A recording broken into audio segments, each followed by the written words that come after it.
نزا کا وقت ایسا ہوتا ہے، اگر محسوس کرنا چاہو تو اتنا سمجھ لو، نزا کے عالم میں اگر اس بندے کے جسم پر ایک مکھی بیٹھ جائے تو اسے ایسا لگتا ہے کہ پہاڑ بیٹھا ہے. وہ مکھی کا وزن بھی برداشت نہیں کر پاتا، اور اگر ایک قطرہ پانی اس کے حلق میں اتارا جائے تو اسے ایسا لگتا ہے ایک ندی میں نے پی لیا. سب نماز میں قبلے کی بجائے حضور کی طرف متوجہ ہو گئے. یہ تھا نماز میں بھی صحابہ کا ادب و احترام. ان کی کسی کی نماز نہیں ٹوٹی، کیونکہ وہ کعبے کی طرف سے منہ ہٹا کر کعبے کو دیکھ رہے تھے. حضور اکرم صلی اللہ تعالی علیہ وسلم باہر تشریف لائے تو اس حال میں کہ روایات میں موجود ہے، دو صحابہ کے کندھوں پر آپ نے ہاتھ رکھا اور آپ صلی اللہ تعالی علیہ وسلم کے پیر زمین پر نہیں لگ رہے تھے. رسول کریم صلی اللہ تعالی علیہ وسلم کی انگلیاں زمین پر لگتی آئیں. اسی طرح مسجد نبوی شریف میں اندر آئے، حضرت ابوبکر صدیق پیچھے ہٹنے لگے تو آپ نے کہا آگے بڑھو. پھر صدیق اکبر اللہ تعالیٰ عنہ نے نماز نہیں پڑھائی کہ رسول پاک کے امام ہوتے ہوئے کوئی دوسرا امام ہو ہی نہیں سکتا. اللہ کے نبی صلی اللہ تعالیٰ علیہ وسلم نے اس نماز کی بھی امامت فرمائی. صدیق اکبر اللہ تعالیٰ عنہ مکبر بن کر رہے، اور اسی رات کو میرے آقا صلی اللہ تعالیٰ علیہ وسلم کے لیے وہ دن بھی آیا جب سیدہ عائشہ صدیقہ رضی اللہ تعالیٰ عنہ فرماتی ہیں، بخار کی شدت اتنی زیادہ ہو گئی تھی کہ بار بار میرے آقا صلی اللہ تعالیٰ علیہ وسلم مسواک کو پانی میں ڈبوتے اور منہ میں رکھتے تھے. کبھی پانی کے چھینٹے حضور اکرم صلی اللہ تعالیٰ علیہ وسلم اپنے چہرے اقدس پر لگاتے. یہ سختی تھی نزا کے وقت کی. یہ جو نزا کی سختی ہے میرے عزیزو، اس سے ہر ایک کو گزرنا ہوتا ہے، اور اس کے متعلق کہا گیا ہے یہ ایسا درد ہے کہ جس کو بیان نہیں کیا جا سکتا.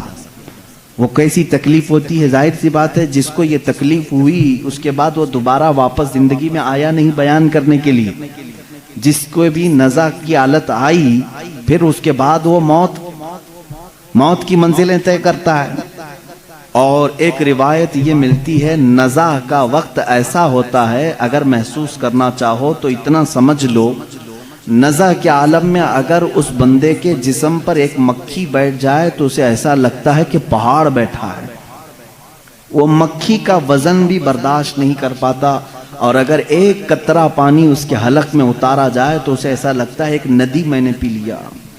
اس کے لیے ایک قطرہ پانی ایک ندی پانی کے برابر لگنے لگتا ہے. شدت کی پیاس، حلق میں کانٹے چبھ رہے ہوتے ہیں، اور روح نکلنے کا جو درد ہوتا ہے، یہ عام لوگوں کی بات میں کر رہا ہوں، ایک ایک ناخن سے ایک ایک جوڑ سے جب روح کھینچی جا رہی ہوتی ہے اور اخیر تک کھینچی جاتی ہے، ناک تک روح کو لایا جاتا ہے. اس کے بعد ملک الموت اس روح کو قبض کر کے لے جاتے ہیں. میرے عزیزو، ایک مجھے بات یہاں پر یہ یاد آتی ہے. ماں عائشہ صدیقہ رضی اللہ تعالیٰ عنہ فرماتی ہیں، اچانک دروازے پر دستک ہوئی اور ملک الموت آئے تھے، اجازت طلب کر رہے تھے کہ یا رسول اللہ صلی اللہ علیہ وسلم کیا میں اندر آ سکتا ہوں؟ حضور اکرم صلی اللہ علیہ وسلم نے فرمایا، عائشہ یہ فرشتہ کسی کی بھی روح نکالنے کے لیے اجازت نہیں لیتا، یہ مجھ سے اجازت لیا ہے اور اس کے بعد اب کبھی کسی سے اجازت نہیں لے گا. ملک الموت کو بھی یہ حکم تھا اللہ کی طرف سے، نبی اگر اجازت دیں تو روح قبض کرنا. پھر وہ کیسے لوگ ہیں جو کہتے ہیں کہ محمد صلی اللہ علیہ وسلم مالک و مختار نہیں تھے؟ مالک و مختار نہیں تھے، یہاں تو روح نکالنے کے لیے بھی اللہ نے پابند کیا ہے ملک الموت کو. جو فرشتہ کسی سے نہیں پوچھتا وہ رسول سے پوچھ کر کے حجرے میں آ رہا ہے. اور اس وقت جو مکالمہ ہوا، بعض بزرگوں نے فرمایا ہے کہ رسول کریم صلی اللہ تعالیٰ علیہ وسلم نے اس وقت کیا بیان فرمایا جانتے ہیں آپ؟ اے مسلمانوں، ذرا اپنے ہوش و حواس کو سنبھالو اور میری اس بات کو توجہ سے سننا. اگر اپنے نبی سے محبت کرتے ہو، میرے آقا صلی اللہ تعالیٰ علیہ وسلم سے تم گہری الفت رکھتے ہو، تو اس جملے کو سنو. ہماری اور آپ کی بھی موت آئے گی، اور ہم اپنے سامنے مرنے والے بہت سارے لوگوں کو دیکھتے بھی ہیں، لیکن جب دنیا سے کسی کی موت کا وقت قریب آتا ہے تو ہم نے دیکھا وہ اپنے آپ کو نہیں پہچان پاتا، اسے خود اپنا نام یاد نہیں رہتا. ماں باپ بھائی بہن رشتہ دار بھی اگر قریب ہوں تو پہچان نہیں پاتا کون ہے. نزا کی شدت ایسی ہوتی ہے، اپنوں کو بندہ نہیں پہچان پاتا نزا کے وقت. مگر قربان جاؤ اس تاجدار دو عالم صلی اللہ علیہ وسلم کی ذات پر. ملک الموت آئے ہیں اور نزا کی حالت ہے. اس وقت کیا پوچھا جانتے ہیں آپ؟ رسول کرام وقار صلی اللہ تعالی علیہ وسلم نے ان سے یہ کہا، اے اسرائیل، یہ جو نزا کا درد ہے کیا یہ درد میری امت کو بھی دیا جائے گا؟ کیا اس درد سے میری امت کو بھی گزارا جائے گا؟ اندازہ کرو میرے عزیز ہو. اسی لیے ہمارے امام نے یہ کہا، جو نہ بھولا ہم غریبوں کو رضا، جو نہ بھولا ہم غریبوں کو رضا، یاد اس کی اپنی عادت کیجیے. ہم غریبوں کے آقا پہ بے حد درود، ہم فقیروں کی ثروت پہ لاکھوں سلام. عزیزان گرامی وقار، اس رسول کریم صلی اللہ تعالی علیہ وسلم نے اس موقع پر بھی اگر کسی کو یاد کیا ہے تو ہم جیسوں کو یاد کیا ہے، اپنی غریب بھولی بھالی امت کو یاد کیا ہے. اس نبی کا اپنی امت سے جو لگاؤ ہے میرے عزیزو، اس کا بدلہ تم پوری زندگی پر سجدے کر کے بھی نہیں ادا کر سکو گے. وہ رسول گرامی وقار صلی اللہ تعالی علیہ وسلم ہیں جو ہمارے درد کا اور ہمارے غموں کا احساس رکھتے تھے. باقی یہ دنیا جھوٹی ہے جو تمہیں کہتی ہم تمہارے مددگار ہیں، ہم تمہارے آسرا اور سہارا بنتے ہیں، یہ سب جھوٹ بولتے ہیں. اے امت کے غیور بندو، نوجوانوں، تمہارا آسرا، تمہارا سہارا، تمہارا مددگار حقیقت میں کوئی نہیں، سب دکھاوے کرتے ہیں. حقیقت میں اگر تمہارے غموں کا کوئی مداوع کر سکتا ہے تو تاجدار مدینہ کی ذات ہے صلی اللہ تعالی علیہ وسلم. میں جو بات کرنے جا رہا ہوں وہ یہ ہے کہ ام المومنین عائشہ صدیقہ رضی اللہ تعالیٰ عنہ فرماتے ہیں، اسی حالت میں ان کے زانوں پر سر رکھ کر کے میرے آقا صلی اللہ علیہ وسلم لیٹے تھے. ملک الموت اسرائیل علیہ السلام نے آپ کی روح پاک کو نہایت ہی ادب و احترام کے ساتھ نکالا اور اپنے رب ذوالجلال کی بارگاہ میں لے کر چل پڑے. اللہ کے حبیب صلی اللہ تعالی علیہ وسلم پاکیزگی کی حالت میں تھے. رات کا وقت تھا اگرچہ، لیکن چہرہ اسی طرح چاند کی طرح روشن تھا. سب سے پہلے حجرے میں داخل ہونے والے سیدنا ابو بکر صدیق رضی اللہ تعالیٰ عنہ. حضرت ابو بکر صدیق رضی اللہ تعالیٰ عنہ تشریف لائے. حضور صلی اللہ تعالیٰ علیہ وسلم کو دیکھا، پیشانی مبارکہ نہایت ہی ٹھنڈی تھی. آپ نے میرے آقا صلی اللہ علیہ وسلم کے ماتھے کا بوسہ لیا اور کہا، اے اللہ کے نبی، جو موت آنی تھی وہ آ گئی، اب اس کے بعد موت کا درد دوبارہ اللہ کبھی آپ کو نہیں دے گا، کبھی دوسری موت آپ پر نہیں آئے گی. اس کا مطلب یہ ہے کہ صدیق اکبر کا یہ عقیدہ تھا کہ ایک موت کے بعد میرا نبی اب ہمیشہ کے لیے زندہ ہو گیا ہے. جو موت آنی تھی وہ آ گئی. اللہ کے حبیب صلی اللہ علیہ وسلم اس کے بعد برزخی زندگی میں زندہ ہو چکے. اب جو معاملات تھے، یہ پیر کا دن تھا. پیر کا دن گزر کر رات آئی تھی. اب جیسے ہی باہر آ کر کے اعلان ہوا، مسجد نبوی میں صحابہ کھچا کھچ بھرے ہوئے تھے. وہ اس لیے نہیں کہ موت کی خبر سننی ہے، بلکہ ہمہ وقت چہرے رسول کی زیارت کے لیے بیٹھے رہتے تھے کہ دروازہ کھلے گا، پردہ ہٹے گا، ہم نبی مکرم صلی اللہ علیہ وسلم کے چہرے کو ایک بار دیکھیں گے. وہ صحابہ رات بھر اس حجرے کی طرف دیکھتے رہتے تھے. صبح کی اذان ہو جاتی تھی، صبح سے جو بیٹھتے ظہر تک پڑھتے ہوئے رہتے تھے کہ چہرہ انور کی زیارت جس کو وہ عبادت سمجھتے تھے. لیکن آج دروازہ کھلا اور صدیق اکبر رضی اللہ تعالیٰ عنہ جیسے ہی آ کر یہ اعلان فرماتے ہیں، گویا کہ صحابہ کے جسموں پر بجلی گر گئی. وہ جہاں تھے وہیں ساکت و جامد رہ گئے. ایسی پوزیشن کی تاریخ میں لکھی گئی ہے، مدینے والوں پر ایسی کبھی آفت نہیں آئی جس طرح وفات رسول کی غم کی خبر ان پر آئی تھی. صحابہ جہاں تھے وہیں کھڑے رہ گئے، کسی کو کچھ سمجھ میں نہیں آتا. حضرت عثمان غنی رضی اللہ تعالیٰ عنہ کا حال یہ تھا کہ وہ زمین پر ایسے بیٹھے رہ گئے کہ کوئی ان کو ہلاتا تو بھی نہیں ہلتے تھے، کبھی ان کو کوئی اٹھاتا تو نہیں اٹھتے تھے. رات گزر گئی. صبح کے وقت سیدنا عمر فاروق رضی اللہ تعالیٰ عنہ کا حال تو یہ تھا کہ جیسے ان کو خبر دی گئی، وہ اپنی تلوار نکال کر کے مدینے میں باہر گلیوں میں اس طرح گھومتے تھے، جوش سے آوازیں نکالتے تھے، خبردار اگر کسی نے کہہ دیا میرے نبی کا انتقال ہوا ہے، میں اس کی گردن مار دوں گا، میں اس کی گردن اڑا دوں گا، میرا آقا و مولا فوت نہیں ہوا ہے، میرے رسول کی وفات نہیں ہوئی ہے، میں اس کی گردن اڑا دوں گا اگر کوئی کہہ دے کہ میرے نبی کا انتقال ہوا ہے۔ وہ ان کا جوش تھا، فرط محبت میں کہے جا رہے تھے۔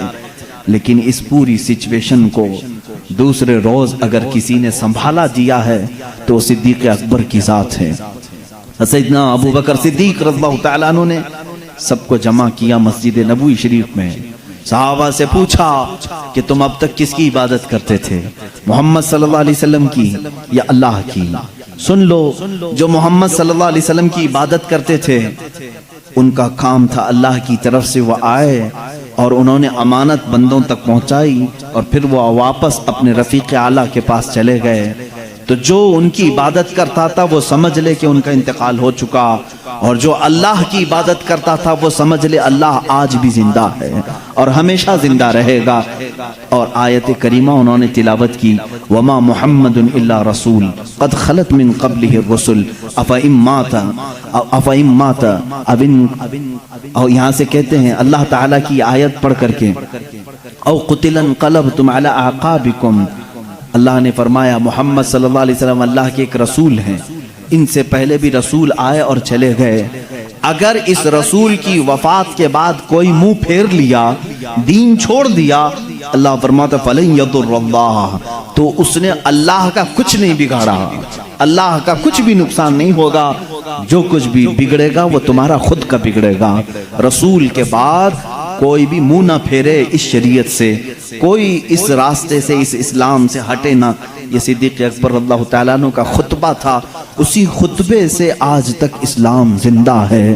میرے عزیزو، اسی لیے اسلام شخصیتوں سے نہیں چلتا ہے۔ آج میں تمہارے سامنے بیٹھا ہوں، اس مسجد کا مصلی میری ذات سے وابستہ نہیں ہے، مجھ جیسے ہزار امام آئیں گے، ہزار مقرر آئیں گے، ہزار علماء آئیں گے، لیکن دین پھلتا ہے، پھولتا ہے۔ رب تعالیٰ اس شجر کو صبح قیامت تک قائم و دائم رکھے گا، اس چراغ کو ہزاروں پھونکنے والے بھی آئیں گے، مگر اللہ اس چراغ کے نور کو صبح قیامت تک زندہ رکھے گا، اس لیے کہ اس اسلام کی پوری ذات کو اللہ رب العزت نے کسی ایک شخص سے نہیں رکھا، بلکہ اس کی حفاظت خود اللہ نے اپنے ذمہ کرم پر رکھی ہے۔ عزیزان گرامی، یہاں سے اب میرے آقا صلی اللہ تعالیٰ علیہ وسلم کی تدفین کا معاملہ آیا۔ بدھ کے دن اللہ کے حبیب صلی اللہ علیہ وسلم کی تدفین عمل میں آئی، اس میں بھی بڑے معاملات ہوئے۔ صحابہ اکرام رضوان اللہ تعالیٰ علیہ مجمعین کے آپسی جو معاملات ہیں میں یہاں سے اب ذکر کرنا شروع کروں گا۔ آج ہوش و حواس سنبھال کر کے آپ غور سے ان باتوں کو سنیں کہ ہمارا سچا اور ستھرا عقیدہ کیا ہونا چاہیے، صحابہ کے متعلق، اہل بیت کے متعلق اور اسلام کے متعلق صحیح عقیدہ کیا ہے۔ صحابہ انسان تھے، رسول کریم صلی اللہ تعالیٰ علیہ وسلم کے جانثار صحابہ، وہ جتنے بھی اعلیٰ تھے، پرہیزگار تھے، بڑے مقامات پر تھے، لیکن تھے کیا؟ انسان۔ انسانی تقاضا ہے کہ کچھ معاملات میں اختلافات ہوتے رہتے ہیں۔ حضور صلی اللہ تعالیٰ علیہ وسلم کی سب سے پہلی بات آئی غسل کے لیے۔ حضور اکرم صلی اللہ تعالیٰ علیہ وسلم کا غسل دیا جائے کہ نہیں دیا جائے؟ صحابہ ابھی اس بات میں ڈسکس کر رہے تھے۔ بعض نے کہا ہم نے آج تک میرے آقا صلی اللہ تعالیٰ علیہ وسلم کے لباس کو اترتے ہوئے نہیں دیکھا، ہم میں سے کون ہے جو آپ کا لباس اتارے گا؟ صحابہ اکرام رضوان اللہ تعالیٰ علیہ مجمعین نے، بعض نے کہا نہیں، ہر ایک کو غسل دینے کا حکم خود میرے آقا صلی اللہ علیہ وسلم نے فرمایا، ہم کیوں نہ دیں؟ اسی اسنا میں بیر غرس کا پانی لایا بھی گیا، اور روایات یہ بتاتی ہیں کہ تھوڑی دیر کے لیے صحابہ کو غشی طاری ہوئی۔ غشی کا مطلب سمجھتے ہیں کہ جیسے بے ہوشی آتی ہے یا جھانپ جس کو کہتے ہیں، نیند آنے سے پہلے جھٹکے لگتے ہیں۔ جو صحابہ حجرہ رسول میں تھے انہیں جھانپ لگی یا اونگ آئی، غشی طاری ہوئی تھوڑی دیر کے لیے، اور جیسے ہی ان کی آنکھیں کھلی انہوں نے دیکھا رسول کریم صلی اللہ تعالیٰ علیہ وسلم کو مکمل غسل دیا جا چکا تھا۔ یہ تاریخ میں کہیں نہیں ہے کہ کس نے غسل دیا ہے، اللہ کے حبیب صلی اللہ تعالیٰ علیہ وسلم غسل دے کر کے آرام فرما تھے۔ یہ منظر ہونے کے بعد صحابہ نے کہا آپس کا اختلاف ہی ختم ہو گیا، دفن کہاں کریں؟ دفن کے لیے صحابہ میں پھر باتیں آئی. بعض نے کہا ان کو اپنے آبائی وطن لے کر کے جاتے ہیں مکہ مکرمہ، اور وہ خانہ کعبہ ہے، وہاں پر میرے آقا صلی اللہ تعالی علیہ وسلم کو دفن کیا جائے گا. تو بعض صحابہ نے کہا نہیں، حضور صلی اللہ علیہ وسلم کو بیت المقدس لے جاتے ہیں. بیت المقدس مسجد اقصیٰ، اس لیے کہ کثرت سے نبیوں کی قبریں وہیں پر ہیں. ایک روایت کے مطابق تقریباً 30,000 انبیاء اکرام بیت المقدس کے ارد گرد دفن ہیں. کہا انبیاء اکرام آپس میں بھائی ہیں، حضور صلی اللہ تعالی علیہ وسلم کو ان کے بھائیوں کے ہاں دفن کرنے کے لیے ہم لے چلیں گے. 2 جماعتیں ہو گئی. تیسری جماعت صحابہ کی ایک یہ ہے جنہوں نے حدیث رسول ذکر کیا، وہ ان کے رائے تھی، ان کے مشورے تھے. لیکن ایک صحابی نے حضور صلی اللہ علیہ وسلم کی حدیث بیان کی. کہا میں نے میرے آقا صلی اللہ علیہ وسلم سے سنا ہے ہر نبی وہاں دفن ہوتا ہے جہاں اس کی روح قبض کی جاتی. معاملہ ہی ختم ہو گیا، اختلاف ہی ختم ہو گیا. حضور صلی اللہ علیہ وسلم نے فرمایا ہر نبی کو اسی زمین پر دفن کیا جاتا ہے جس زمین میں ان کی روح قبض ہوئی. آخری وقت وہ کہاں لیٹے تھے؟ تو سب کا اتفاق ہو گیا وہ حجرہ عائشہ صدیقہ میں لیٹے ہوئے تھے. یہ آخری دن تھا میرے آقا صلی اللہ علیہ وسلم کا جس حجرے میں آپ آرام فرماتے، وہ سیدہ عائشہ صدیقہ کا حجرہ تھا. حضور صلی اللہ علیہ وسلم نے اپنی ساری بیویوں کے لیے ایک ایک حجرہ بنایا تھا، ایک ایک کمرہ. آخر زمانے میں حضور صلی اللہ علیہ وسلم حضرت عائشہ کے حجرے میں لیٹا کرتے تھے. حضرت عائشہ صدیقہ رضی اللہ تعالیٰ عنہ سے آپ کو کافی انسیت تھی، محبت تھی، اور ساری ازواج مطہرات نے اپنی باری ان کے لیے قربان بھی کر دی تھی. حضرت عائشہ صدیقہ رضی اللہ تعالیٰ عنہ کے ہاں حضور صلی اللہ علیہ وسلم خوشی محسوس کرتے تھے. تو آخری وقت آپ کہاں لیٹے تھے؟ حجرہ عائشہ میں. تو یہاں آپ کی روح قبض ہوئی. تو صحابہ نے یہ طے کیا کہ اسی حجرے میں آپ کا مدفن بھی ہوگا، تدفین یہی ہوگی. حضور صلی اللہ تعالی علیہ وسلم کی قبر انور وہی بنائی گئی. اب یہاں پر تدفین کے بعد آپ کو معلوم ہے یہ حجرہ یوں ہی نہیں کہ اتفاق سے ایسی ہی جگہ کھود دی گئی اور دفن کیا گیا، بلکہ یہ تو ازل سے لکھا ہوا ہے. ازل سے لکھا ہوا ہے. علماء اور محدثین نے فرمایا جو ٹکڑا میرے آقا صلی اللہ علیہ وسلم کے جسم ناز سے لگا ہوا ہے زمین کا، جہاں میرے آقا صلی اللہ علیہ وسلم کی قبر اطہر بنی ہے، اس کے متعلق فرمایا گیا وہ زمین کا اتنا حصہ عرش اعظم سے بھی افضل ہے. عرش اعظم سے بھی افضل ہے. اعلیٰ حضرت رضی اللہ تعالیٰ عنہ نے اپنے ایک شعر میں یوں فرمایا ہے کہ خم ہو گئی پشت فلک اس تانے زمین سے. یعنی آسمان اپنی بلندی کے بار بار دعوے کرتے رہتا ہے، آسمان میں بلند ہوں، مجھ میں چاند ہے، مجھ میں ستارے ہیں، مجھ میں سورج ہے. تو وہ زمین کو تانے دیتے رہتا تھا، آسمان بار بار تانے دیتا تھا، تو نیچے ہے میں اوپر ہوں، تو نیچے ہے میں اوپر ہوں. اعلیٰ حضرت رضی اللہ تعالیٰ عنہ نے اس کو ایک شعر میں لکھ دیا ہے خم ہو گئی پشت فلک اس تانے زمین سے. آسمان کی پشت مطلب پیٹ ٹیڑھی ہو گئی، ایک ہی بار زمین نے تانا دے دیا. خم ہو گئی پشت فلک اس تانے زمین سے، سن ہمارا ہم پر وہ سرور اعلیٰ ہے، یہ رتبہ ہے ہمارا. یعنی تیرے پاس چاند سورج سارے ستارے ہوں گے، لیکن میرے پاس جو دولت ہے وہ کسی کے پاس نہیں، وہ رسول کریم صلی اللہ علیہ وسلم کی ذات اقدس ہے.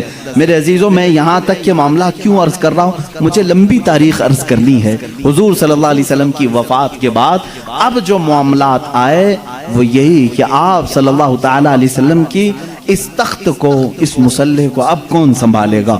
مصلح سے مراد صرف مسجد میں نماز پڑھانا نہیں ہے، بلکہ پوری امت کی امامت کرنی ہے، ان کی دیکھ بھال بھی کرنی ہے، ان کے بچوں کو بھی، ان کی عورتوں کو بھی، رعایا کو بھی، وزیر و سپاہیوں کو بھی، جنگوں کے معاملات بھی، تجارت کے معاملات بھی، غرض ہے کہ ہر معاملے میں امامت کرنی ہے. تو ظاہر سی بات ہے کون ہے جو اس رسول کریم صلی اللہ تعالی علیہ وسلم کے سجادے کو سنبھالے گا. اب اسی اسنا میں میٹنگیں ہوئی صحابہ اکرام رضوان اللہ تعالی علیہم اجمعین کی. میں بہت ڈیپ میں آپ کو نہیں لے جانا چاہتا، اس لیے کہ مسلمان کو اتنے ڈیپ میں جانے کی ضرورت ہی نہیں، کیونکہ شیطان ورغلاتا ہے. کیا کیا ہوا تھا یہ باتیں شیعہ بہت بیان کرتے ہیں. بنی ساعدہ مدینے میں ایک کٹا تھا جہاں پر ایک میٹنگ جمع ہوئی، جس میں سب سے پہلے میٹنگ جمانے والے حضرت عمر فاروق تھے رضی اللہ تعالیٰ عنہ.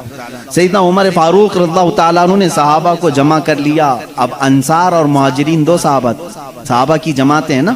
جو مدینے والے تھے وہ انصار ہیں, جو ہجرت کر کے آئے تھے وہ مہاجرین ہیں. تو مہاجرین صحابہ اس میں سے سب جمع ہوئے, اکثر جو ہجرت کر کے آئے تھے, اور ادھر انصار صحابہ کی الگ میٹنگ ہو رہی تھی. حضرت سعد ابن ابی عبادہ رضی اللہ تعالیٰ عنہ, اور اس میں حضرت سعد جو ہے وہ لیڈنگ کر رہے تھے. انصار صحابہ کی میٹنگ میں یہ بات ہو رہی تھی کہ مدینہ طیبہ میں حضور صلی اللہ تعالیٰ علیہ وسلم تشریف لائے ہیں, تو لہٰذا آپ کا مصلی, آپ کی خلافت انصار میں سے کوئی سنبھال لے. لیکن میرے عزیزو, ان انصار کی محبت پہ بھی قربان جائے. جگہ ان کی ہے, مدینہ ان کا ہے, مسجد نبوی ان کی زمین پر بنی ہے, سارے مہاجرین کو انہوں نے ہی پناہ دی ہے. اب ظاہر سی بات ہے ان کا حق تھا, وہ بول سکتے تھے کہ آگے خلافت انصار میں سے ہوئی ہونی چاہیے. حضرت عمر فاروق رضی اللہ تعالیٰ عنہ جانتے تھے قریش کا دماغ کیا ہے. حضور صلی اللہ علیہ وسلم کا جو خاندان ہے وہ قریش ہے, ان کی ذہنیت کیا ہے, ان کا دماغ کیا ہے, وہ اچھی طرح جانتے تھے. سب انصار صحابہ کو انہوں نے جمع کیا اور کہا, آپ کی فضیلت کے ہم قائل ہیں, لیکن ایک بات یاد رکھ لیں, اگر خلافت رسول اللہ صلی اللہ علیہ وسلم کے خاندان کو چھوڑ کر دوسرے خاندان میں چلی جائے تو پھر معاملات درہم برہم ہو سکتے ہیں, اور حضور صلی اللہ علیہ وسلم کے جو اہل بیت ہیں, جو خاندان والے ہیں, کہیں ان کی ناراضگی کا بھی سبب نہ بنے. انصار نے جیسی ہی یہ سنا, ساری خلافت سے وہ دستبردار ہو گئے. کہا ہم اس کے ہاتھ پر بیعت کریں گے جو رسول اللہ کے خاندان سے تعلق رکھتا ہے. اب اس بات پر اتفاق ہوا تو پوچھا گیا حضور کے خاندان والے قریش کون کون ہیں. سب آئے, سب لوگوں نے جمع ہو کر کے الگ الگ نام لینے ہی تھے, ابھی کسی نے نام لیا نہیں تھا. سیدنا عمر فاروق رضی اللہ تعالیٰ عنہ آگے بڑھتے ہیں اور کہتے ہیں, اے لوگو, تمہیں معلوم ہے جب رسول کریم صلی اللہ تعالیٰ علیہ وسلم نے نبوت کا اعلان فرمایا تھا تو سب سے پہلے اسلام لانے والوں میں چند لوگوں کے نام ہیں. ان میں سے پہلا ایک نام سیدنا ابو بکر صدیق کا ہے. حضور صلی اللہ علیہ وسلم نے خود فرمایا, بہت سارے لوگوں نے اسلام قبول کیا لیکن سب نے مجھ سے کچھ نہ کچھ سوال کیا, آپ آخری رسول ہیں, کیا علامت ہے, آپ سچے نبی ہیں, کیا دلیل ہے. لیکن ایک بندہ ایسا ہے جس نے بغیر دلیل پوچھے ایمان لایا, وہ ابو بکر ہے. وہ ابو بکر صدیق رضی اللہ تعالیٰ عنہ ہیں. انہوں نے حضور صلی اللہ علیہ وسلم سے کبھی نہیں پوچھا آپ آخری رسول ہیں, کیا ہے آپ کے پاس علامت, بلکہ حضور صلی اللہ علیہ وسلم نے ایک بار صرف ان سے کہا میں اللہ کا نبی ہوں. انہوں نے کہا آمنا وصدقنا یا رسول اللہ, ہم ایمان لائے اور آپ کی تصدیق کرتے ہیں اے اللہ کے رسول. حضرت عمر نے ان کی فضیلت میں خطبہ دیا. تمہیں معلوم ہے جب رسول کریم صلی اللہ تعالیٰ علیہ وسلم مکہ سے ہجرت کر رہے تھے تو اپنے ساتھ کس کو لیا تھا؟ ابو بکر صدیق رضی اللہ تعالیٰ عنہ کو لیا تھا. تمہیں معلوم ہے اپنی زندگی میں جب میرے آقا صلی اللہ علیہ وسلم علالت پر بستر پر تھے اس وقت اپنے مصلی پر کس کو بڑھایا تھا؟ ابو بکر صدیق کو بڑھایا تھا. حضرت عمر کہتے ہیں رسول اللہ صلی اللہ علیہ وسلم نے جس کو ہماری نمازوں کا امام پسند کیا ہے, ہم اپنے دنیاوی معاملات میں اس کو کیوں نہ امام تسلیم کریں. سب سے پہلے میں صدیق اکبر کے ہاتھ پر بیعت کرتا ہوں. حضرت عمر کی بات دیکھ کر سارے صحابہ نے حضرت ابو بکر صدیق کے ہاتھ پر بیعت کیا. یہاں سے خلافت کا نظام شروع ہوا. یہ خلافت شروع ہوئی. سب سے پہلے خلافت کو بھی بادشاہی نظام پر قائم نہیں کیا گیا. یہ سعودی نظام نہیں ہے, باپ مرے گا تو بیٹا حکومت کرے گا, رشتہ داروں کا نظام نہیں ہے, بلکہ میرے آقا صلی اللہ تعالیٰ علیہ وسلم نے اس سیلیکشن کو امت کے اوپر چھوڑ دیا تھا. ورنہ رسول کریم صلی اللہ تعالیٰ علیہ وسلم اپنی زندگی میں بتا کر کے جاتے میرے بعد فلاں کو ہونا چاہیے. یہ معاملات میرے آقا نے کبھی بھی کسی کو نہیں بتائے. آج شیعہ کہتے ہیں, رافضی کہتے ہیں حضور صلی اللہ علیہ وسلم نے اپنی زندگی میں حضرت علی کو ہی خلیفہ بنایا تھا, باقی سارے خلیفاؤں نے ان کی خلافت کو غصب کر لیا, چھین لیا تھا, ان کو خلافت نہیں دی. یہ پروپیگنڈا پھیلاتے ہیں. کہیں سے بھی ایک دلیل نہیں ملے گی. اچھا آپ حضرت علی کو کمزور سمجھتے ہیں, وہ حیدر کرار ہے. وہ اسد اللہ ہے جس کو اللہ کے نبی نے فرمایا اللہ کے شیروں میں سے ایک شیر ہے. اگر حضرت علی رضی اللہ تعالیٰ عنہ کو حضور صلی اللہ علیہ وسلم نے بنایا ہوتا تو کیا وہ اپنا حق چھوڑ کر کسی کو دے دیتے؟ وہ سیدنا علی کرم اللہ وجہہ الکریم حق کے لیے جب کھڑے ہوتے تو پھر سامنے کسی کو نہیں دیکھتے تھے، کسی کو نہیں دیکھتے. انہیں بھی معلوم تھا کہ خلافت کو رسول کریم صلی اللہ علیہ وسلم نے امت کے اوپر چھوڑا ہے. امت کا سب کا اتفاق ہوا حضرت ابوبکر صدیق رضی اللہ تعالیٰ عنہ کی ذات پر تو سبوں نے بیعت کی. حضرت علی کرم اللہ وجہہ الکریم نے بھی بیعت فرمائی، اگرچہ تھوڑی تاخیر کے بعد، لیکن آپ نے بھی بیعت فرمائی. اور حضرت ابوبکر صدیق رضی اللہ تعالیٰ عنہ نے جس کو جو کام دیے سبوں نے خوشی خوشی ان کاموں کو انجام بھی دیا. یہ دور نہایت ہی سنہرا دور تھا، بہت ہی عظیم دور تھا. رسول کریم صلی اللہ تعالیٰ علیہ وسلم کی جتنی سنتیں ہیں، جتنے طریقے تھے، ان سب کو حضرت ابوبکر صدیق نے اپنی خلافت میں استعمال فرمایا. حضرت ابوبکر صدیق رضی اللہ تعالیٰ عنہ کا حال تو یہ تھا، خلافت کو سنبھالنے کے بعد جانتے ہیں کپڑوں کی ایک تھیلی اٹھا کر کے بازار میں جانے لگے. حضرت عمر نے پوچھا کہاں جا رہے ہیں؟ کہا کپڑے بیچ کر کے گھر تو چلانا ہے، کام کاج کے لیے کہ میں کچھ کپڑوں کی تجارت کروں اور اپنا گھر بھی سنبھالوں. خلافت پر قائم ہونے کے بعد میرے عزیزو اس وقت تک اسلام کافی دور تک پھیل چکا تھا. حضرت ابوبکر صدیق رضی اللہ تعالیٰ عنہ خلیفۃ المسلمین منتخب ہو گئے، گلی کے نکڑ کے کارپوریٹر نہیں، وہ خلیفۃ المسلمین ہیں.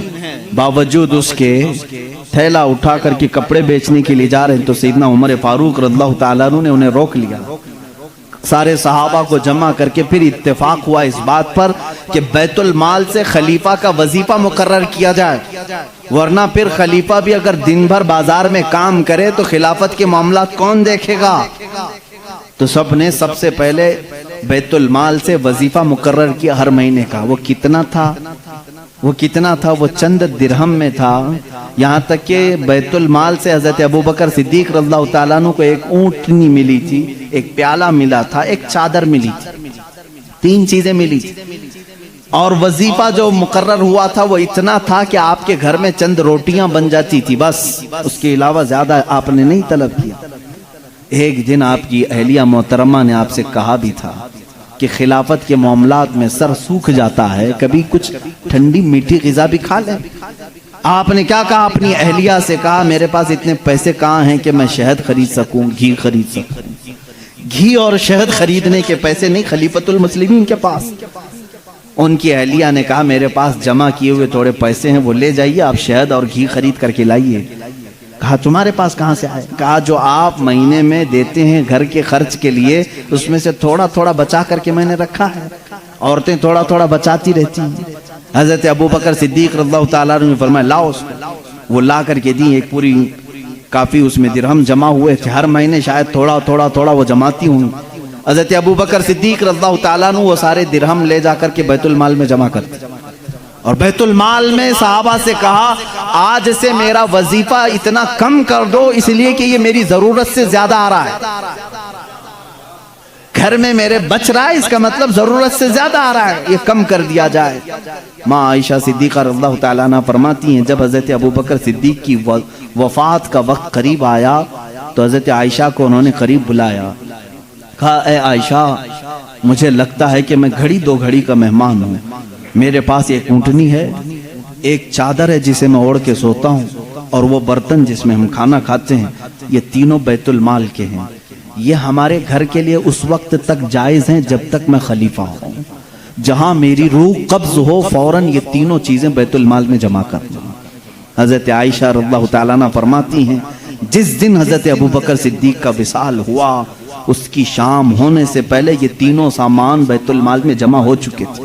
حضرت عمر فاروق رضی اللہ تعالیٰ عنہ نے اس دن ایک جملہ کہا تھا اے ابوبکر آپ نے اپنے بعد آنے والوں کو تو تھکا دیا ہے، آپ کے برابر کون ہو پائے گا. اتنے سخت طریقے سے آپ خلافت کو لے کر کے چلے کہ اس پر چلنا اب ہر کس و ناقص کا کام نہیں. وہ صدیق اکبر رضی اللہ تعالیٰ عنہ کا دور تھا جس میں آپ کے لیے کتنے چیلنجز تھے معلوم ہے؟ حضرت ابوبکر صدیق رضی اللہ تعالیٰ عنہ کے لیے جو سب سے بڑے چیلنج تھے، حضور صلی اللہ تعالیٰ علیہ وسلم اپنی وفات سے چند دن پہلے ایک لشکر کو ملک شام بھیج رہے تھے، ایک لشکر جس کا سپہ سالار حضرت اسامہ بن زید کو بنایا گیا تھا، جن کی عمر صرف 18 سال کی تھی۔ اس لشکر میں تقریباً 10,000 صحابہ تھے جو جا رہے تھے روم کے لیے یا ملک شام کے لیے، وہ نکل رہے تھے۔ وہ مدینے سے تھوڑا باہر نکلے تھے کہ حضور کی وفات کی خبر آ گئی، وہ لشکر واپس آیا مدینے میں۔ اب حضور صلی اللہ تعالیٰ علیہ وسلم کی تدفین بھی ہو گئی، حضرت ابوبکر خلیفہ بن گئے۔ دوسرا چیلنج آپ کے پاس یہ آیا کہ کچھ لوگ زکوٰۃ دینے سے انکار کر گئے، کہا اب ہم حضور صلی اللہ علیہ وسلم کی وفات کے بعد زکوٰۃ نہیں دیں گے۔ مانعین زکوٰۃ کہتے ہیں وہ لوگ اسلام کے ایک بنیاد کو چھوڑ رہے تھے، کہا حضور جب تک تھے ہم اپنے مالوں کی زکوٰۃ نکالتے تھے، اب نبی نہیں ہیں تو اب زکوٰۃ نہیں دیں گے، یعنی وہ اسلام سے برگشتہ ہو گئے، چھوڑ دیے۔ کچھ کافر ہو گئے، ان کا ایک فتنہ بھی اٹھ گیا تھا، مدینے کے آس پاس کے کچھ لوگ۔ ایک چیلنج یہ تھا۔ تیسرا ایک چیلنج تھا مسیلمہ کذاب، جو حضور صلی اللہ علیہ وسلم کی وفات کے بعد ہی فوراً اپنے نبی ہونے کا دعویٰ کر دیا۔ اس نے کہا میں نبی ہوں محمد صلی اللہ علیہ وسلم، اور اس نے ایک اچھی خاصی فوج بھی جمع کر لی، پیسہ تھا اس کے پاس، مال تھا۔ اب دیکھیں تین معاملات۔ ایسے وقت میں ایک طرف زکوٰۃ کے انکار کرنے والوں کا فتنہ بھی ہے، ان سے بھی مقابلہ کرنا ہے حضرت ابوبکر صدیق کو۔ اگر یہ چھوڑ دیا جائے تو یہ سوراخ بعد میں جو ہے نہر بن جائے گی۔ ایک طرف مسیلمہ کذاب جو جھوٹے نبی ہونے کا دعویٰ کر رہا ہے، اس سے بھی مقابلہ کرنا ہے۔ اور صحابہ اکرام، ظاہر سی بات ہے دونوں اگر جنگ چھڑتی ہے تو دونوں جگہ فوج کی ضرورت ہے۔ اس اثنا میں حضرت ابوبکر صدیق رضی اللہ تعالیٰ عنہ اسامہ بن زید کو کہتے ہیں جس لشکر میں حضور صلی اللہ علیہ وسلم نے تمہیں روم یا شام بھیجا تھا اس لشکر کو لے کر جاؤ، اس لشکر کو لے کر جاؤ، اس میں 10,000 صحابہ جا رہے ہیں۔ اس وقت حضرت عمر فاروق نے کہا اے امیر المومنین خلیفۃ المسلمین، ایک طرف زکوٰۃ کے منکرین سر اٹھائے ہوئے ہیں، ایک طرف مسیلمہ کذاب دجال نبوت کا دعویٰ کر بیٹھا ہے، ایسے وقت میں آپ اسامہ بن زید کو 10,000 کا لشکر دے کر اس جگہ بھیج رہے ہیں، اس جنگ کو کینسل کر دیں، ابھی اس کو رکوا دیں، یہاں صحابہ کی ضرورت پڑے گی۔ حضرت ابوبکر کی بات دیکھیں، کہتے ہیں اے عمر تمہاری بات صحیح ہے، لیکن میں اس لشکر کو نہیں لوٹا سکتا جس کو رسول اللہ نے روانہ کیا تھا۔ حضور اکرم صلی اللہ علیہ وسلم اپنی زندگی کے آخری لمحات میں جو لشکر بھیجے تھے وہ اسامہ بن زید کا لشکر تھا۔ یہ اور بات ہے کہ حضور کی وفات کی خبر سن کر کے وہ مدینے آئے ہیں، لیکن اس لشکر کو روکا نہیں جائے گا، اگرچہ زکوٰۃ کے منکرین اور مسیلمہ کذاب سے لڑنے میں ہمارے جسموں کے چتڑے بھی اڑ جائیں، میں اس لشکر کو نہیں روکوں گا۔ اسامہ بن زید رضی اللہ تعالیٰ عنہ کو بٹھایا اور بھیج دیا۔ وہ صحابہ جو اس لشکر میں تھے سب کو بھیجا کہ یہ میرے نبی کی آخری خواہش تھی، آخری زمانے میں میرے آقا نے روانہ کیا تھا۔ حضرت اسامہ بن زید کو جانتے ہیں کس طرح روانہ کر رہے ہیں؟ جس عمر میں صدیق اکبر تھے وہ 60 سال کی تھی، 18 سال کے جوان اسامہ بن زید سپہ سالار مقرر ہوئے، ان کو گھوڑے پر بٹھایا اور ان کے گھوڑے کی ناتی رسی پکڑ کر چلنے لگے۔ خلیفۃ المسلمین ہے، سپہ سالار کو گھوڑے پر بٹھا کر رسی پکڑ کر چلنے لگے، وہ اتر کر کے آگے نیچے اچھل کر کے نیچے آئے، کہا غضب ہو گیا آپ نیچے چل رہے ہیں اور میں گھوڑے کی پیٹھ پر بیٹھوں۔ صدیق اکبر رضی اللہ تعالیٰ عنہ نے فرمایا اسامہ جلدی سے بیٹھ جاؤ، یہ نہ دیکھو کہ میں نیچے چل رہا ہوں، بس یہ دیکھو کہ اس پیٹھ پر تمہیں بٹھایا رسول اللہ نے، اس گھوڑے کی پشت پر تمہیں اللہ کے نبی نے بٹھایا ہے، اس کے بعد کوئی اور ہو ہی نہیں سکتا تمہیں اس پشت سے نیچے اتار سکے۔ یہ صدیق اکبر کا جذبہ تھا۔ کہا اے امیر المومنین آپ چھوڑ دیں، آپ رخصت کر دیں، مدینے سے باہر تک آنے کی آپ کو ضرورت نہیں، یہ لشکر روانہ ہو جائے گا، آپ یہاں سے خدا حافظ کہہ دیں۔ لیکن حضرت ابوبکر صدیق رضی اللہ تعالیٰ عنہ رسی پکڑ کر چلنے لگے۔ کہا اسامہ بن زید خلافت کی ذمہ داری میرے اوپر آ گئی، میں معاملات سنبھالنے میں لگ گیا، خواہش تو میری بھی تھی کہ میں تمہارے ساتھ لشکر میں جاتا، حضور اکرم صلی اللہ علیہ وسلم نے جس لشکر کو روانہ کیا اس میں بھی شامل ہوتا، لیکن میں جا نہیں سکتا خلافت کے معاملات کو لے کر، صرف رسی پکڑ کر کے اس لیے چل رہا ہوں کہ کل بروز قیامت جب اس لشکر کے نام پکارے جائیں تو سپہ سالار کی گھوڑے کی رسی پکڑنے والے میں میرا بھی نام آ جائے۔ اتنی نسبت کے لیے وہ گھوڑے کی رسی پکڑ کر کے جا رہے تھے۔ اے میرے عزیزو، رسول کریم صلی اللہ تعالی علیہ وسلم، اللہ کے حبیب صلی اللہ تعالی علیہ وسلم سے جانثاری کا جو جذبہ تھا وہ صدیق اکبر رضی اللہ تعالیٰ عنہ کے جسم اقدس میں بدرز آتم موجود تھا۔ آپ کی خلافت کے پورے معاملات میں بیان نہیں کر سکوں گا، اس لیے کہ آج میں نے چاروں خلفاء کو ذکر کیا ہے۔ ظاہر سی بات ہے، آپ جانتے ہیں وقت بہت تیزی سے گزرتا ہے، اور ہم اس سے پہلے ایک ایک خلیفہ کی زندگی پر ایک ایک دن پورا بیان کرتے تھے۔ حضرت ابوبکر صدیق رضی اللہ تعالیٰ عنہ کے روشن فتوحات میں سے یہ ہے، اسامہ بن زید کو بھیجا، یہ بھی فتح پا کر کے واپس لوٹے اور بہت سارا مال غنیمت لے کر کے آئے، اور ایک فوج مسیلمہ کذاب سے لڑنے کے لیے بھیجی، مسیلمہ کذاب کو بھی قتل کر کے وہ صحابہ آئے جھوٹے نبی کو۔ ایک فوج مانعین زکوٰۃ کے پیچھے بھیجی، ان کا بھی خاتمہ کر کے وہ مدینے آئے۔ صرف ایک سال کے اندر صدیق اکبر رضی اللہ تعالیٰ عنہ نے ساری شورشوں کو، سارے فتنوں کو سب ختم کر دیا تھا۔ اس وقت صدیق اکبر کے جذبے کو دیکھنے کا مقام تھا، اس لیے کہ ایمان اتنا مضبوط تھا حضرت ابوبکر کا، وہ اللہ کی ذات پر ایسا توکل کرتے تھے۔ خود بیان کرتے ہیں، میں پہلے کبھی کبھار ڈرتا تھا۔ ایک مرتبہ کی بات ہے، جب غار ثور میں میرے آقا صلی اللہ تعالی علیہ وسلم آرام فرمانے کے لیے اندر آئے، حضور سیدنا صدیق اکبر نے اپنے کپڑے پھاڑ پھاڑ کر کے اس غار کو اندر سے بند کر دیا تھا کہ کوئی کیڑا مکوڑا اندر آ کر کے میرے آقا کو گزن نہ پہنچا سکے، لیکن ایک سانپ آپ کو ڈس کر کے اندر آ گیا، آپ کی ایڑی جہاں لگی تھی ایک سوراخ پر، اس کو ڈس کر کے اندر آیا۔ صدیق اکبر رضی اللہ تعالیٰ عنہ اس پورے واقعے کے گواہ ہیں، آپ خود بیان فرمائے ہیں۔ وہ سانپ حضور صلی اللہ علیہ وسلم کی زیارت کے لیے آیا تھا، وہ دیکھا، حضور کو ڈسنے کے لیے نہیں، وہ دیکھ کر کے واپس چلا گیا، اور صدیق اکبر رضی اللہ تعالیٰ عنہ کے قدم پاک پر حضور اکرم صلی اللہ تعالیٰ علیہ وسلم نے اپنا لعاب پاک لگایا، شفا یابی ملی۔ حضرت ابوبکر فرماتے ہیں مجھے زندگی پر احساس ہی نہیں تھا کہ اس پیر میں سانپ نے کاٹا تھا کہ اس پیر میں کاٹا تھا، لیکن خوف کس بات کا تھا، مکہ کے کفار ڈھونڈتے ڈھونڈتے اس غار تک بھی آ گئے تھے، ان کے پیر ہمیں اندر سے نظر آنے لگ گئے۔ میں نے کہا یا رسول اللہ اب کیا ہوگا، اب کیا ہوگا؟ مشرکین مکہ ڈھونڈتے ڈھونڈتے غار کے منہ تک آ گئے تھے۔ وہ 3000 فٹ اونچا، تقریباً 5000 فٹ اونچا پہاڑ ہے۔ کفار مکہ قدموں کے نشانات دیکھے ہوں گے یا جس طرح سے بھی پہنچ گئے۔ حضرت ابوبکر صدیق فرماتے ہیں دل کی دھڑکنیں بڑھ گئی تھی، میں نے صرف اتنا کہا اب کیا ہوگا یا رسول اللہ صلی اللہ تعالی علیہ وسلم۔ اللہ رب العزت نے اس واقعے کو سورہ توبہ میں ذکر فرمایا، اذ اخرجہ الذین کفروا ثانی اثنین اذ ہما فی الغار اذ یقول لصاحبہ لا تحزن ان اللہ معنا۔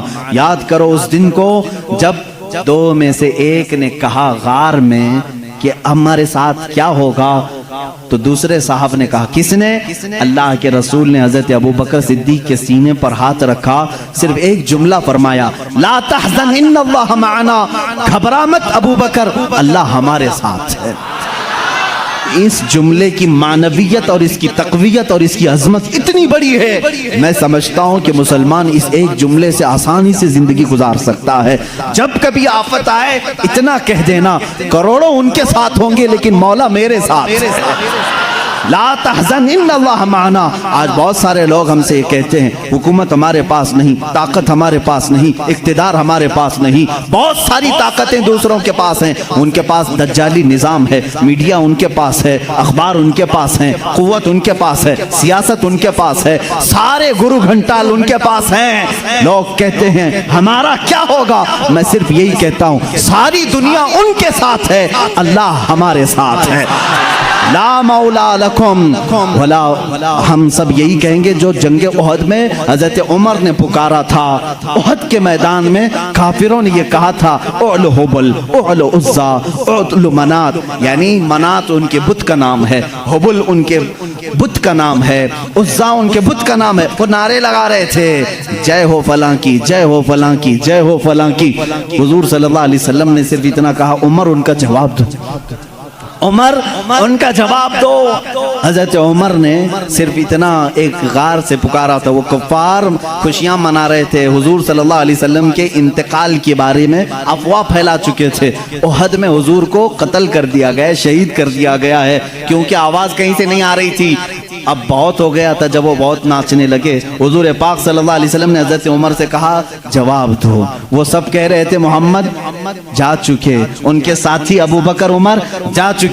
حضرت عمر نے احد پہاڑ سے آواز دی اے کفار، اب بھی عمر زندہ ہے، ابو بکر زندہ ہے، محمد صلی اللہ علیہ وسلم زندہ ہے، اور تمہارے سینوں میں گڑتے رہیں گے، تمہاری آنکھوں میں چبھتے رہیں گے۔ اور یوں فرمایا اللہ مولانا ولا مولا لکم، یاد رکھو ساری دنیا کے بت تمہارے ساتھ ہوں گے، اللہ ہمارا مددگار ہے، تمہارا کوئی مددگار نہیں۔ حسبنا اللہ ونعم الوکیل، نعم المولا ونعم النصیر۔ اے مسلمانوں صرف اتنی بات یاد رکھنا، اللہ ہمارے لیے کافی ہے، کیا ہی بہترین وکیل ہے اور کیا ہی بہترین مددگار ہے۔ حضرت ابو بکر صدیق فرماتے ہیں جب یہ جملہ میرے آقا صلی اللہ علیہ وسلم نے فرمایا اے ابو بکر نہ گھبرا، اللہ ہمارے ساتھ ہے، صدیق اکبر فرماتے ہیں پھر اس کے بعد زندگی میں میں نے کبھی کسی بڑی طاقت سے خوف نہیں کھایا۔ حضرت ابو بکر کا ہی وہ معاملہ ہے، یہودیوں کے ایک 50,000 کے مجمع میں، 50,000 کا مجمع ہے، سٹیج پر کھڑے ہو کر کے ایک یہودی عالم کہہ رہا تھا مسلمانوں کا خدا غریب ہے اور مسلمانوں سے وہ قرضہ مانگتا ہے۔ قرآن کی ایک آیت کا وہ مذاق اڑا رہا تھا۔ اللہ تعالیٰ نے قرآن میں فرمایا من ذا الذی یقرض اللہ قرضا حسنا، کون ہے جو اللہ کو قرض حسن دے گا؟ یہاں قرض حسن سے مراد تم نیکیاں اللہ کو قرض میں دو، اللہ جنت تمہیں بدلے میں دے گا۔ لیکن وہ یہودی مذاق اڑا رہا تھا، مسلمانوں کا خدا تو دیکھو غریب ہے، مسلمانوں سے قرضہ مانگ رہا ہے۔ صدیق اکبر سے برداشت نہیں ہوا، مجمع میں تھے، منبر پر کھڑے ہو گئے اسٹیج پر، اس کا دامن پکڑا اور 2 تھپڑ رسید کر دی۔ مجمع ان کا ہے، پبلک ان کی ہے، مار توڑ ہو سکتی تھی، لیکن اس وقت بھی صدیق اکبر کا ایمان تھا 50,000 ان کے ساتھ ہے مگر قوت پروردگار میرے ساتھ ہے۔ یہ توکل کا اعلیٰ مقام تھا۔ اس وقت صدیق اکبر رضی اللہ تعالیٰ عنہ کو ان لوگوں نے پکڑ لیا اور کہا اس کو یہاں نہیں ماریں گے، اس کے نبی کے پاس لے جائیں گے۔ اور وہاں آئے حضرت ابو بکر کے بارے میں ان سبوں نے کہا ابو بکر کیسا بندہ ہے تمہارا، یہ ہمارے عالم کے ساتھ بدتمیزی کیا ہے۔ پورے مجمع میں آ کر کے ہمارا عالم خدا کی شان بیان کر رہا تھا، مسلمانوں کی اچھائیاں بیان کر رہا تھا، ہمارا عالم کہہ رہا تھا اللہ غنی ہے اور مسلمان فقیر ہیں، اور اتنی بات پر ابو بکر نے تماچا مار دیا، جھوٹ کہا، انہوں نے بدل دیا۔ 50,000 کا مجمع جو کرتا تھا وہی کام آج کا میڈیا بھی کرتا ہے، وہی کام کرتے، پورے کے پورے بدل دیں۔ حقیقت کیا ہے اس کو بدل دو، کیونکہ گواہ ان کے، مقدمہ ان کا، جج بھی ان کا، کورٹ بھی ان کی، سب ان کا ہے۔ لیکن یاد رکھنا مسلمانوں سارے گواہ ان کے ہوں، جج ان کا بکا ہوا کیوں نہ ہو، لیکن اللہ ہمارے ساتھ ہے، اللہ ہمارے ساتھ ہے۔ صدیق اکبر خوف نہیں کھائے، معاملہ یہاں تک پہنچا، کورٹ رسول اللہ صلی اللہ علیہ وسلم کے پاس آ گئے۔ سبوں نے کہا، صدیق نے، ابو بکر نے تماچا لگایا حق بات پر۔ حضرت ابو بکر سے حضور نے پوچھا اتنی بات پر تم نے مارا؟ حضرت ابو بکر نے کہا نہ، یہ جھوٹ بول رہے ہیں، یہ اللہ کی شان میں گستاخی کر رہے تھے، اللہ کو فقیر کہہ رہے تھے، مسلمانوں کو امیر کہہ رہے تھے، کہہ رہا تھا یہ ظالم کہ اللہ ان کا غریب ہے، قرضہ مانگتا ہے، اس لیے مجھے برداشت نہیں ہوا، مارا میں نے۔ حضور صلی اللہ علیہ وسلم نے پوچھا ان لوگوں سے کیا ابو بکر صحیح کہہ رہے ہیں؟ انہوں نے کہا نہیں، یہ جھوٹ کہہ رہے ہیں، گواہ ہمارے پاس۔ یہودی عالم نے 1 گواہ سامنے کیا، 2 کیا، 3 کیا، 4 کیا، 10 گواہ لایا، کیونکہ جھوٹے جھوٹے ہی ہیں۔ جھوٹوں نے جھوٹوں سے کہا کہ جھوٹ مت بولنا۔ ابھی مرحوم راحت صاحب کا شاید جہاں تک ہے، شعر و شاعری سے میرا زیادہ شغف نہیں ہے، یہ اسی طرح کے یہودی تھے جو یہ کہتے تھے جھوٹوں نے جھوٹوں سے کہا ہے جھوٹ مت بولنا، وہ اسی طرح کا مجمع، سب جمع ہوئے اور گواہی دے رہے ہیں صدیق اکبر کے خلاف۔ حضور صلی اللہ تعالیٰ علیہ وسلم عدل و انصاف کے پیکر تھے۔ آپ صلی اللہ علیہ وسلم نے پوچھا ابو بکر تمہارا بھی کوئی گواہ ہے؟ تم جو بول رہے ہو اس کا بھی کوئی گواہ ہے؟ آپ کا گردن جھک گئی، کہا یا رسول اللہ اس مجمع میں میرے علاوہ کوئی دوسرا تھا نہیں، تھے تو یہی سب، یہ جھوٹ بول رہے ہیں، اب میں کیا کروں؟ عدالت ایویڈنس پر چلتی ہے نا،